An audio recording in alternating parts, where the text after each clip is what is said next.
What to do if the passport is lost while traveling? Who am I? If you have lost your passport in a foreign country, you should start thinking about ways to answer this question in a documentary form. Losing your passport and documents while traveling does not mean the end of the world, so try to stay calm in such situations. Pickvisa will tell you what to do after losing your passport. First, try to determine if your passport has been stolen or lost.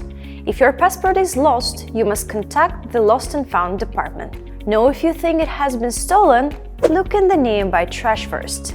According to research, if your wallet and passport are stolen at the same time, you can most likely find your passport in the nearest trash of the place where you think it was stolen. Because what is important for thieves is your money.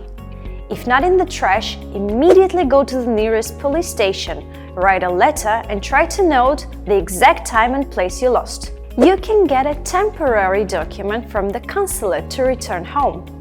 You may be required to provide additional proof of identity. If this is not the case, the issue can be resolved within the consulate through the negotiations. If given, the temporary document issued to you give a chance to return your home country in the next 30 days. Otherwise, there are some chances that you may become an illegal immigrant. You can lose your passport, but the main point is never lose yourself.